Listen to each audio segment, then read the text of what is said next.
اختي هاد الفيديو ليك. قبل ما تشري الذهب تفرجي في هاد الفيديو باش ما تشريش الذهب مغشوش، وضروري تردوا البال ديالكم.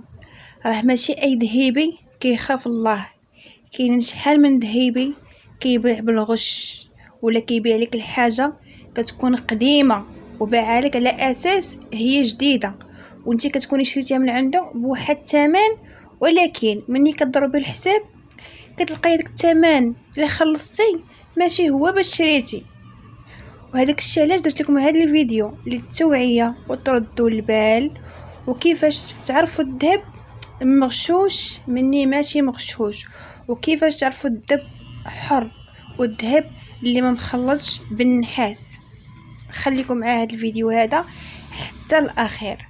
السلام عليكم خوتي، كنتمنى تكونوا بخير وعلى خير، ويلقاكم هذا الفيديو وانتم في احسن الاحوال، الامور ديالكم تكون هانيه. اول حاجه شكرا لكم بزاف على التفاعل ديالكم، على المشاهده وعلى الكومنتات ديالكم. كنشكر كل واحد كيدخل عندي القناه، وما تنساوش تبارطاجيو الفيديو مع الاصدقاء والاحباب ديالكم، وما تنساوش تعملوا لايك الفيديو باش دائما ان شاء الله بحول الله يوصلكم الجديد اللي كنحط لكم. بالنسبه لقناتي كنحط فيها المشتريات من الذهب، كيفاش حتى نتوما تجمعوا وديروا تشريوا الذهب، ديروا تخبيوا الدوائر الزمان. كيف ما كنقولوا الذهب راه زينه ونفس الوقت خزينه، تقدروا تشريو شي حاجه ما تكونش فيها الحجر وتخبعوها، ومع المده راها كتزاد في الثمن.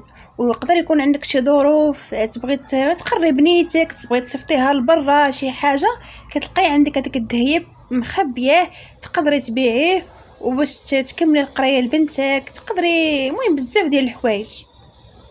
المهم اخوتي، اليوم الموضوع ديالنا ديال الفيديو هو كيفاش تقدروا تشريو الذهب وتعرفوه مغشوش، اولا تمشيو عند مول الذهبي وتردوا البال يقدروا يقول بكم تشرو من عنده شي حاجه على اساس هي جديده، ولكن هو راه باها لك على اساس راها قديمه باش هو يربح، ولكن انت راه خلصتي فلوسك وحطيتي الفلوس باش تاخديها جديده. المهم انا نعطيكم بزاف ديال الطرق باش نتوما تردوا البال وما تطيحوش في هذا الفخ هذا. المهم اخوتي ندخل معكم في الموضوع. اول حاجه مني كتمشيو عند الذهبي كتمشيو لهذيك الجاج ديال الذهبي كيكون عامر بالذهب. الذهب كاين جديد كاين القديم، كلشي عنده معلق في هذيك الباترينا. غير باش تعرفوا نتوما راه هذيك الباترينا شنو معلق فيها، راه معلق فيها احسن حاجه عنده. علاش؟ باش كتعطي الانتباه لهذاك الزبون اللي كيجي عنده المحل. يعني غير ديك الباترينا تقدر انت تشوفي غير ديك الباترينا تعجبك شي حاجه غادي تدخلي عنده. ولكن باش تعرفوا هذيك الباترينا راه ما فيهاش غير جديد، راه فيها جديد فيها القديم فيها اي حاجه. المهم باش تعرفوا نتوما تقدروا تختاروا شي حاجه في الباترينا عجباتكم، لكن نتوما تقدروا تعرفوها قديمه، تقدروا تعرفوها جديده. كتدخلوا عند الذهبي كتقولوا ليه بغينا هذه، شحال دايره هذه، كتبقاو تتواو معاه. ولكن هذيك الحاجه راها كتكون قديمه، ولكن هو باع لكم على اساس راها جديده. هنا باش غتعرفوها جديده وتقدروا تردوا البال.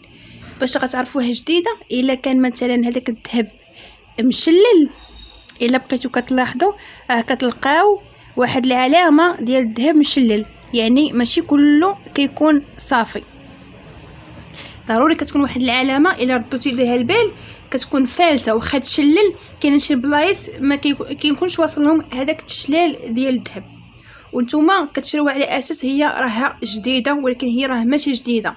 وهنا فاش كتضيعوا في هذيك الفلوس اللي حطيتو، حيت الا كانت الحاجه غتشروها نتوما قديمه راه غتشروها بواحد الثمن اللي هو قل، والا كانت جديده راه كتشروها بداك الثمن، يعني ثمن اللي هو غالي.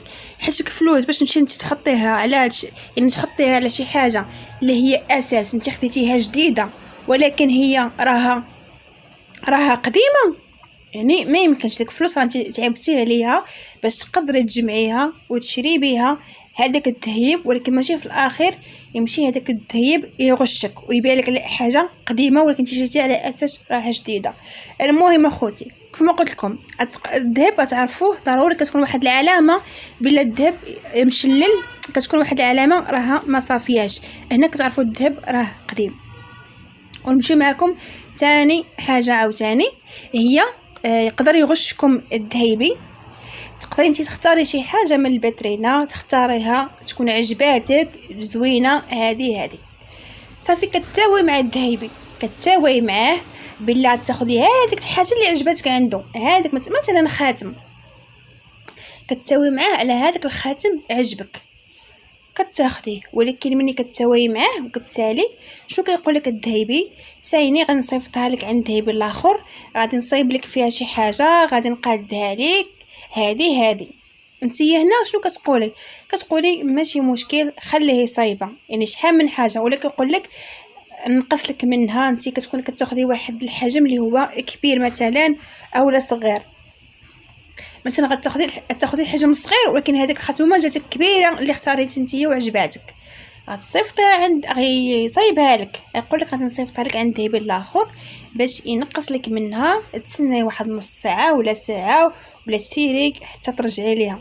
انت اش كتقولي واخا ماشي مشكل، ولكن خاصك تعرفي هنايا وتخدمي العقل ديالك راه بلا هذاك اللي قال لك نصيفطها واحد نص ساعه ولا ساعه ديال المكانه، عارفي راه يقدر يبدل لك الخاتومه اللي اختاريتي نتيا، يقدر يبدلها لك ويدير لك شي وحده مثلا قديمه بوحده، عفوا يدير لك هذيك انت الجديده اللي اختاريتي نتيا يديرها لك بوحده قديمه ويكون مشلها وانت ما غتعيقي ما حتى شي حاجه، ولا يقدر يبدلها لك بشي وحده فيها نحاس بزاف ولكن في الشكل ديالها كتكون مشله بالذهب ولكن انت ما غتعيقي ما حتى شي حاجه. يعني هنا خاصك يا اختي تردي البال لا تمشي تقولبي، انا كنعطيكم هاد النصائح باش تردوا البال. المهم اخوتي غنمشيو ثالث حاجه هي من تشريو شي حاجه عند الذهب ضروري هذيك الورقه ديال اللي كيكون عاطيك فيها الاسم الغرام، ضروري هذيك الورقه تديها وضروري تاخذي هذيك الورقه.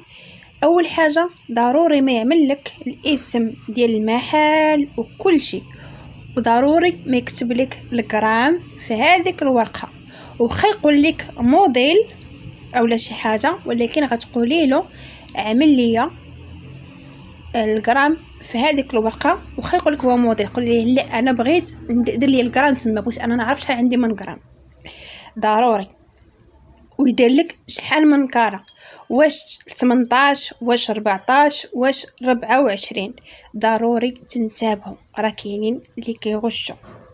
المهم ضروري ديك الورقه تكون ناضيه، مثلا حتى الا مشيتي لدارك ولقيتي شي مشكل ولا درتي هذيك الحاجه المهم شريتي دبليج خاتومه اللي كان درتيها ودات واحد المده وكحالت ليك ولا تبدل ليها اللون ولا تنبقعه، تقدري ترجعي عنده بهذيك الورقه. حتى اللي مشيتي عنده ونكرك قال لك لا ما نديرش معاك وخا عندك الورقه يقدر ينكرك، كتمشي عند البوليس كتمشي عند البوليس كديهم معاك بهذيك الورقه، كيمشيو يا اما كيرجع لك الرزق ديالك يا اما كيبدل لك هذيك الحاجه اللي خديتيها بشي حاجه وحده اخرى على ذوقك نتيا. ضروري من الورقه باش تفهموا.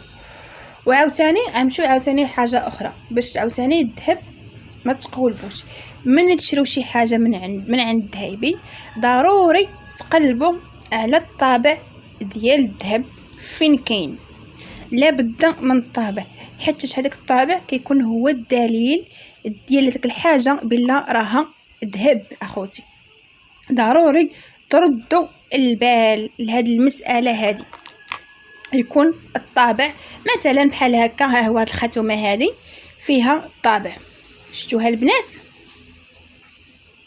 العلامه ديال الطابع كتكون مهمه باش تعرفوا، وضروري تردوا البال لهذا الشيء هذا. راه الذهب راه انت باش كديريه راه كتجمعي فلوس صحيحه وكتضربي عليها تماره، كتنقصيها من اللحمه، كتنقصيها من الملابس ديالك، كتنقصيها من الخروج ديالك باش تقدري نتيا تشري هذاك الذهب ولا تشري هذاك الدبليج ولا خاتومه باش تعرفوا. وعاوتاني ثاني حاجه هي سميتو الغرام. كيف ما قلت لكم ضروري يكون تكتب لكم في شي ورقه. والسناسل، المهم اي حاجه فاتت غرام راه كتكون بالطابع، كتفوت غرام 2 غرام كتكون بالطابع. المهم هذا الفيديو درت لكم للتوعيه وتردوا البال. وهذا خوتي هو الفيديو ديالنا. نتلاقاو ان شاء الله في فيديو مقبل ان شاء الله يا ربي، وبسلام عليكم حتى الفيديو المقبل.